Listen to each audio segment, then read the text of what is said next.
Now to the latest on this historic government shutdown, which is one step closer to ending this morning. Last night, the Senate passed a short-term funding bill that would keep the government open through the end of January. But the legislation does not extend health care subsidies for millions of Americans on the Affordable Care Act. 7 News is on your side with team coverage this morning. Reporter John Gonzalez is live with a preview of the new round of flight cuts that begin today. But we're going to begin with John Rogers at our alert desk. So, John, this bill is sparking a new round of finger pointing. Yeah, it certainly is. It's not over yet, folks. Let's go break down what's in the bill and what's going to happen next, okay? So last night, as we've been talking about this morning, the Senate passed the measure by a 60-40 vote to fund the government through January 30th. It also fully funds agencies like the Department of Agriculture and Veterans Affairs for the rest of the fiscal year. It also gives federal workers back pay and reverses shutdown firings. It also promises a vote on those expiring health care subsidies next month. 8 Democrats crossed the aisle to vote for this, including Virginia Senator Tim Kaine. Rand Paul was the only Republican to vote against this. The House is scheduled to begin voting on this as early as 4 p.m. tomorrow. House Minority Leader Hakeem Jeffries would not say if leadership is whipping members against the funding bill. And this all comes as Speaker Mike Johnson has refused to commit to holding a vote on health care subsidies. All right, so let's dig a little deeper into that. You just heard John say that Republicans helped advance the legislation by 8 Senate Democrats breaking with their party. They are the ones pictured on your screen, and that includes, as he said, Virginia Senator Tim Kaine. Now, Kaine said that Democrats were getting nowhere on the Affordable Care Act tax credit issue and said the government needed to reopen to help federal workers, since many of them live in Virginia. But that move, his move, is getting a lot of pushback this morning from members of his own party. This bill provides back pay for all of them. And without the president having the ability to decide who he will favor and who he won't. Well, the back pay provision is already in law. I mean, the back pay provision is there after Senator Cardin and I and Senator Kaine and others put that into law following the first Trump shutdown.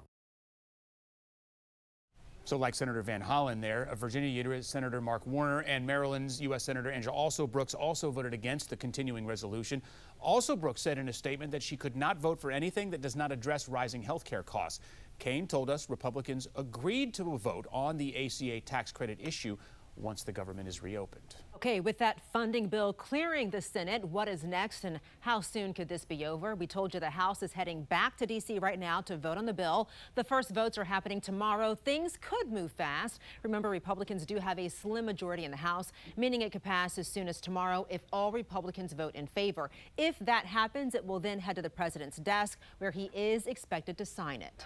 As lawmakers move to reopen the federal government, the damage may already be done, especially in the skies. 7 News reporter John Gonzalez picks up our team coverage there with new concerns about, John, just how long it could take the nation's air traffic control system to recover. It's not like it could just happen in the blink of an eye.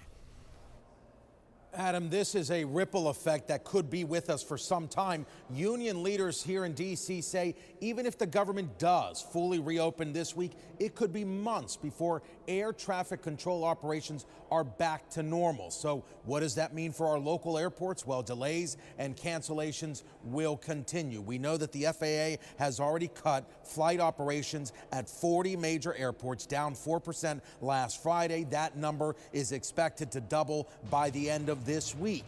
Over the weekend, Reagan National saw some of the worst cancellation rates in the country, and this morning President Trump is demanding FAA workers return to their posts immediately, even as union leaders warn many controllers are exhausted and still without pay, reiterating that they've now missed 2 paychecks and are dealing with fatigue and short staffing, making it harder to keep the system safe even after pay resumes. And DCA is an extremely low staff facility. That every day that they show up, they are already starting well below what they should. So 1 to 2 persons being gone, whether that they had to take medication for, Benadryl for the allergy season that's going on, they can't work that day. They have a stringent requirement to show up to work fit and ready for duty. That could be the added stresses and pressures. And we understand hundreds of these workers have taken on second jobs during this shutdown. Daniels warns it could take up to 2 months for air traffic controllers to fully recover from this impact. Again, even if the government reopens this week. Reporting live on Capitol Hill, John Gonzalez, 7 News.